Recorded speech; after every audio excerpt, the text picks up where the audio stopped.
Welcome to HIV Hope and Charity, a podcast series brought to you by TVPS, a charity that's been supporting people affected by HIV since 1985. I'm Sarah. And I'm Jess, and we work for TVPS, and our aim is to get as many people as possible HIV educated. If you like the podcast, please rate, subscribe and leave us a review wherever you listen to your podcasts. Hello, Jessica. Hello, how are you? I'm good, how are you? Very good, thank you. Are you enjoying this, what we fashioned to record in? I'm enjoying sitting on the floor to record this. It's times of corona, what can we do? Yes, but we are socially distanced. Yes, socially distanced. There's a screen between us, which is weird. And we are complying with all COVID rules, Yes. so it's the way it has to be. Yeah, but I am with you. It's not ideal, the sitting on the floor situation. No, it's not. It's not the comfiest, is it? And if I leap up, it's because I've got cramp. At my age, these things happen. Okay. So we better press on. I've been warned. Okay, so this week's HIV hero, actually it's a combination. And I know you gave me the brief of a different person each week. And I just stretched those boundaries because this week I'm going for an organisation and their CEO. A whole organisation? Yes. There's a lesson for you in this. Just don't give me a brief. Isn't it? In the first one, obviously, we had a couple. You stretched it already. We had Dugar and then Mackay, and it just went on to all the other people. This time, just a full organisation. Yes. Okay, amazing. I know, but it's a really good organisation. So this week, we're looking at women with HIV. We're going to start with an organisation originally called Positively Women, but now called Positively UK. Yes. Amazing work. We're going to start with the women that started that organisation because I think they're quite heroic. So here's their story. So we're going back to the 80s. Again, it's my favourite era. Isn't it? We're just there. We're stuck there. I'm stuck there, most definitely. Now, in the 80s, there were women who were diagnosed with HIV, but they're not really mentioned.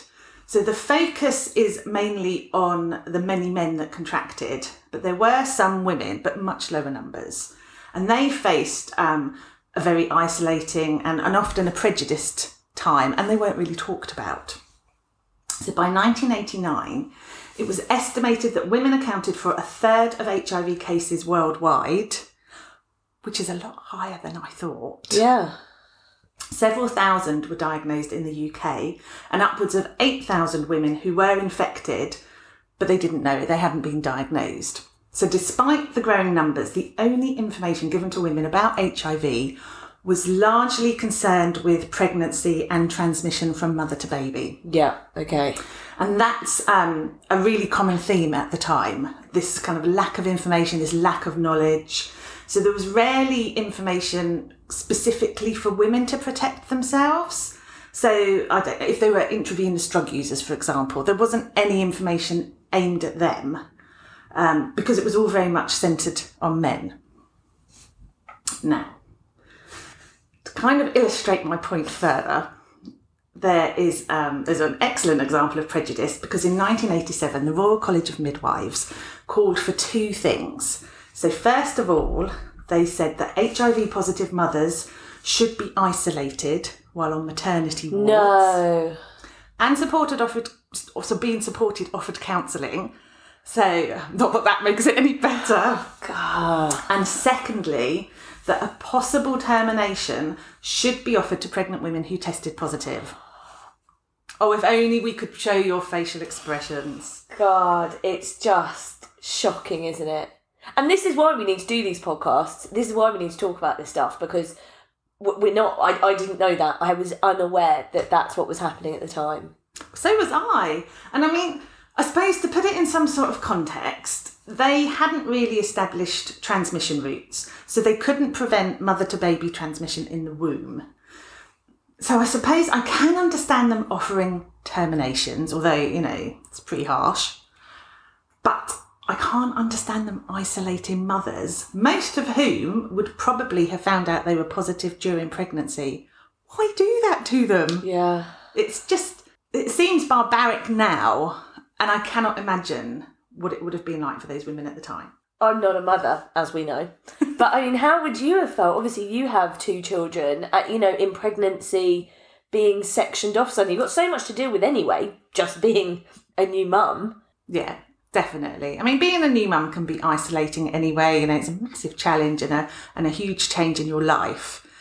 And I think it's hard enough just coming to terms with the fact that you're either pregnant and you've been diagnosed with HIV, or you've had your baby and you're learning how to live with being positive. Having a baby's tough anyway. Yeah. Now, a lot of the information that I have for this article, like I've written it myself, for this podcast, has come from an article in 2011. It was in iNews, and it's written by Dr. Kate Lister. Now, I'd not come across her before, but she is an amazing writer. And she curates a research project called, I love this name, The Whores of Yore. And basically, the project ensures research on sexuality and the history of sex work is accessible to the public. She goes right back in history, and it's fascinating.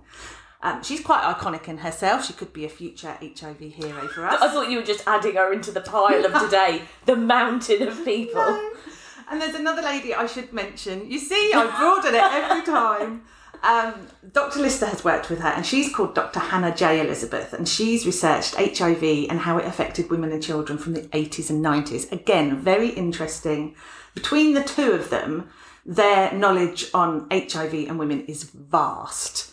They're both on Twitter, and they're definitely worth following. We'll put their handles up along with the podcast. So they've helped me today with today's podcast. They are true historians, not like me with my self-appointed title. Self-proclamation of... Anyway, back to the 80s, back to my comfort zone. So, in the early years of HIV, as we know, there was lots of work at grassroots level. That's how TVPS started. So affected communities were volunteering and fighting for treatment support, fighting to end stigma. And the fight was no different for women who were positive, but they were led by obviously a much smaller group, but a group of very determined women. 2 of them formed Positively Women in 1987. Both were positive themselves, and they set up the organisation because the services already available just didn't meet their needs. Now, one of them was called Janet. That's not her real name, but she's one of the women in the iNews article, Dr. Kate Lister's article that I've just talked about. She was from Glasgow, and she'd been an intravenous drug user before being admitted to hospital in 1984 with a range of health problems, including pneumonia. While she was in hospital, she was tested for HIV without her knowledge or consent. I'm going to film the next podcast because your facial expressions are amazing. Consent is everything. I don't know if actually people are aware, maybe people listening are, but obviously you're made aware, aren't you? When you have a blood test, they'll ask you if it's okay to... You'll be made aware if you're being tested for HIV as well. So it's not just... I think an awful lot of people actually... Sorry, this is a bit off-piste. But that we have contact us, just think, I've had a routine blood test, so it would have been checked. And it's like, well, no, it doesn't work like that. We ask for consent. Yes. Continue. Sorry. Thank you. But yes, in 1984, consent not so much of an issue. The result came back positive. And the following day, the porters at the hospital, they moved Janet to her own room, and they put biohazard stickers and a do not enter sign on the door. Only after they'd moved her did they tell her that she had HIV. It's actually awful, isn't it? I want to say it's unbelievable, but as this podcast goes on, I feel like I do believe this. Yeah. And she stayed in that room for 6 weeks while she recovered from her pneumonia. Bloody hell. There was no help or follow-up support when she was discharged. So she started to use heroin again, and until she was offered residential rehab. So she's trying to change her life. We should explain that there's a busy road outside. That's not someone protesting against my podcast. That was quite the honk, wasn't it? Yes. It was a very disapproving honk. She started to use heroin. They were rooting for her. They were like, no! Yes! Come on, Janet, we want you to pull through. She did go into rehab, and she was asked to leave after she disclosed her HIV status. Oh. I know, by this point... I'm full on supporting Janet. This cannot happen to her. Well, it's awful, isn't it? You're diagnosed with something and then you're trying to access treatment, you're trying to access help, and it's made difficult at every turn. Absolutely. What she decided to do next was to start her own support group. And this is a quote from the iNews article. So she says, "I'd never met another woman who had the virus. All of the support groups, the HIV support groups, catered for men. All of the doctors and counsellors were men, and all the available information was geared towards gay men. I was waiting around for somebody to do something, but in the end, I thought, well, nobody else is doing anything. I'll start something myself." What a woman. Yeah, that's amazing. I love that sort of attitude. Yeah, I do. I find your own solution. I'm not saying that's how everyone, but that's fantastic. And to have that strength to be like, actually, I'm going to do it myself. And she did. She made posters and flyers. She put her own phone number on them, and slowly calls started to come in. She had her first kind of drop-in meeting, I guess you'd call it. Nobody turned up. But by the following year, she was holding fortnightly meetings with over 30 regular attendees and providing support to over 150 women across the country. Now, she joined forces with other women, and that's how Positively Women was founded. Oh, wow. I know. Now, at this point, because I've said that right the way through there's 2 women who started this organisation, it's a bit unclear whether Janet is one of the 3 women I'm going to talk about next. Okay, we've got more people coming in now. That's Yes. fine. I'm just trying to keep up with everyone that we're mentioning. Because she didn't set the organisation up on her own. Other women are also attributed with the setup. And I don't want to miss anyone out. Of course. So potentially one of them is actually Janet. So on the Positively UK website, 2 women are credited. A lady called Jenny, possibly Janet, and a lady called Sheila. Now, Sheila is a lady called Sheila Gilchrist, and she's credited as the other founder. So there's an old newspaper article I found on the DrugWise website. I don't know where it's from originally or the year. They've just put this article on there, and it features people involved in HIV in the 80s, including someone in West Berkshire, which is our neck of the woods. But in it, Sheila is interviewed about Positively Women and describes putting up posters and setting up the group. And she's credited in the article as the founder. She's also credited in a book called Triple Jeopardy: Women and AIDS, where she's cited as the director of Positively Women. The book's written by Judy Mariassi and Laura Thomas, and Sheila contributes. So she's obviously a key kind of member of what's going on at the time. And then I found another name. My research was very intense this week. So there's a lady called Kate Thompson who now heads up the Community Rights and Gender Department at the Global Fund to Fight AIDS, Tuberculosis and Malaria. She wrote Positively Women Living with AIDS with Sue O'Sullivan, of which Sheila Gilchrist is credited as the editor. So they're all linked. And she was definitely involved in the setup. And as she is a renowned HIV activist, I mean, she's spoken at many global HIV events. She's very highly respected within the HIV sector. She's actually a very remarkable woman. I mean, her story in her own right is incredible. Then, I know it goes on, I came across a Guardian article written in December 2003 by David Smith. And it's an interview with the actor Mark McGann and his wife Caroline Guinness.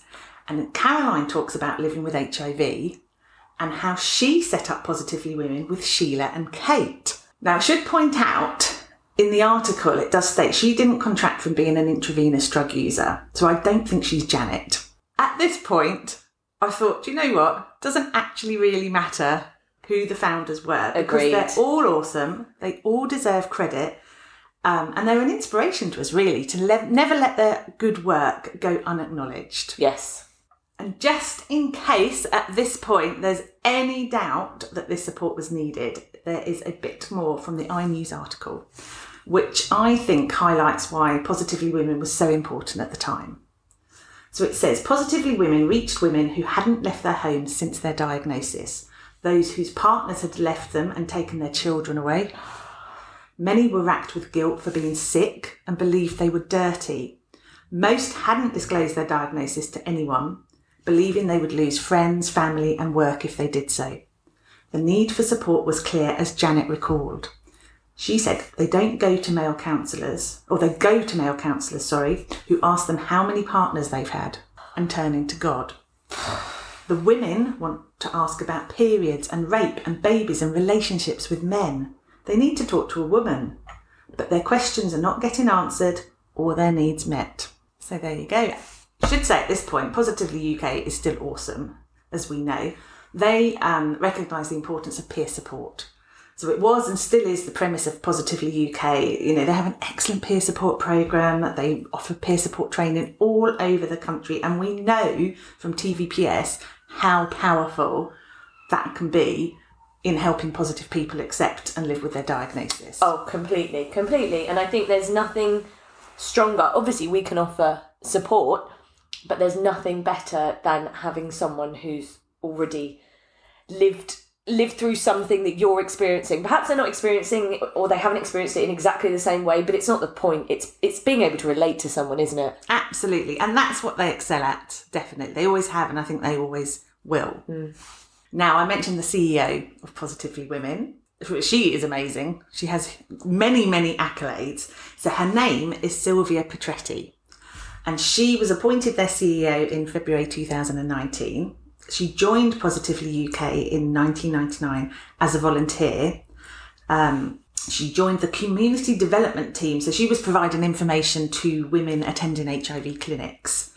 Soon she became a staff member, leading on support for women with drug and alcohol issues and providing outreach in Holloway Prison. I mean, this is a lady that does not shy away from challenges, clearly.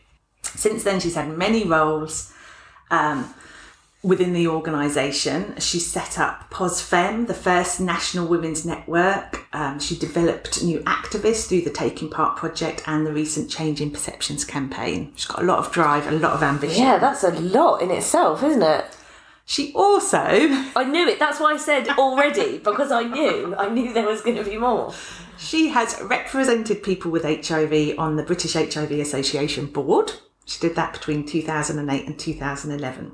She's chaired the UK CAB. She's represented the global network of people living with HIV at the United Nations. And she currently sits on the World Health Organization Advisory Board on Women and HIV. She's lived with HIV herself for 23 years. I mean, she is absolutely nailing it in ensuring women with HIV in the UK and around the world have a voice. I think personally she's one of the most inspirational women within our sector. She works tirelessly, she's innovative, she's fearless, she's courageous. I mean, I could go on, but I think I have proved my point in terms of HIV.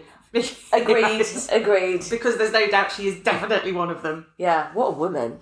I know, she really is. Yeah, she deserves huge respect, actually. And if you think about how the organisation was founded by Janet and the other women at the time, and the drive and the ambitious and the fearlessness that they had, the courage, she continues that. Yeah, she's carried that forward, hasn't she? Like, absolutely. Yeah. So there you go. I conclude my HIV hero for this week. Amazing. Do you know what? Like we said, obviously we know about Positively UK and what a fantastic organisation they are, but it's so nice to hear that history, to learn a little bit more about them. I always think it brings organisations to life. It's like when you look back at the history of TVPS and those gay men that met secretly at each other's houses, some of whom we knew because, you know, they have lived with HIV for so long. And it really makes me more passionate to continue that work, because they were very brave to do that and to take the initiative to set that up to recognise that support was needed and they needed to help each other. Yes. Completely. We'll put links, as always, to Positively UK. So go and check them out, definitely. But yes, amazing job, Sarah. Well, thank you very much. I look forward to the next one. Thank you for listening to HIV, Hope and Charity. If you'd like to know more about the work that we do, visit tvps.org.uk. And please like, subscribe and rate the podcast if you enjoyed it.